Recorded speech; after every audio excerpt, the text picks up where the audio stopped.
We have with us Kiran Mazumdar Shaw, who is the chairperson of Biocon.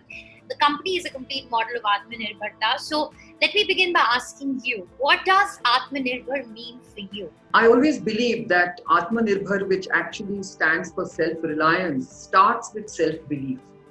And I personally believe that Atmanirbhar goes hand in hand with Atmavishwaas. And I certainly believe that we have to first recognize our potential, our capabilities, and our aspirations to really pursue this path of self-reliance. And when you talk about self-reliance, it just means that you have to create a nation, an economy that can be sustainable. And I think that's what to me Atmanirbhar means. How do we build a sustainable economy? And that sustainable economy has to have an element of self-reliance, inherent capabilities, and inherent skills that can allow you to face challenges and unexpected, unprecedented, challenges like the one we are facing today. We are talking about raising import duties. We are banning imports. Do you think that really takes us, these policies really take us to to becoming more self-reliant? I have never believed in policies where you create artificial environments of self-reliance. I've always believed that you have to be globally competitive. And in order to do that, you have to actually elicit a huge sense of credibility in terms of what you can do. For instance, let's look at our own sector, of pharmaceuticals, biopharmaceuticals, and vaccines. Right. Today, we know that we are undoubtedly the largest vaccine producer in the world. We also know that we are the largest producer of generic drugs in the world. And we also know that we are on our path of becoming one of the largest biologic producers in the world in terms of biosimilars. At least that's the path I'm trying to pursue. Sure. But having said that, I don't think we can create these kind of global scale sectors without the opportunity of connecting with the other export destinations in the world. And therefore, I believe it is about building scale, capabilities, and skills of expertise that makes us a kind of a dominant global economy, which can also then boast of having self-reliance. India has to be an interconnected part of the global ecosystem. If you were to, make your suggestions on the 3 or 5 things that we should be focused on to really take advantage of this crisis, to really come out of it, there's a lot of interesting work that's happened in the pharmaceutical space, in other industries as well. What would it be? It is not easy to run businesses in India. We are over-regulated as a business community. Everyone complains about the number of regulatory processes that we all have to go through and pursue and be compliant with.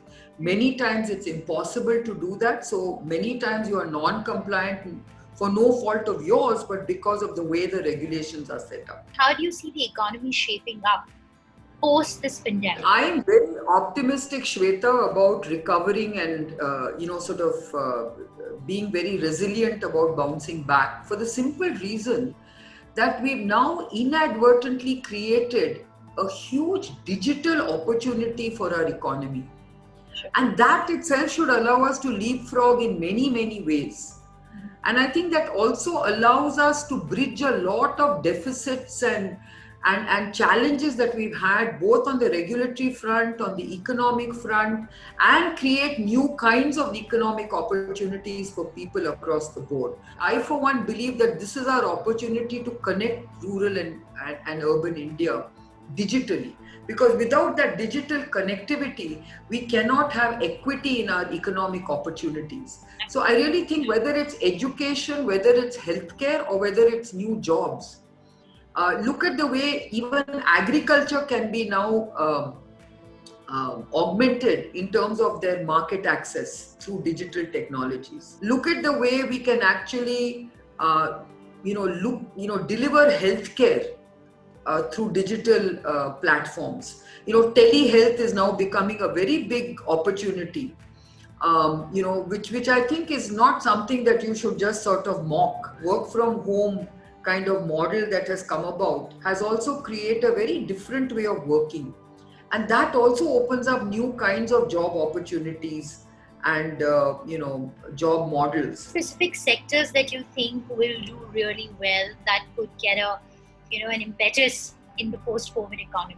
See, I don't want to talk about the sectors that have not been impacted by the COVID crisis, because those are sectors which anyway have shown resilience and have shown the potential not to get impacted by COVID. The sectors obviously which are really worst affected are the hospitality and the tourism sector, the airline sector.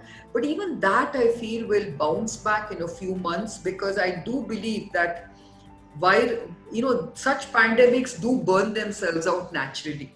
I know everyone's waiting for the vaccine, but even before the vaccine arrives, I think there will be a burnout of the virus. And I think by the end of the year, we'll be in a much safer state, let's put it that way, to start venturing out. In terms of our handling of the pandemic, any lessons that you'd like to take from how India handled the pandemic? What are the hits and what are the misses? The world over, we have not handled the pandemic well. True. I think we have just simply not used science intelligently. Let's put it that way.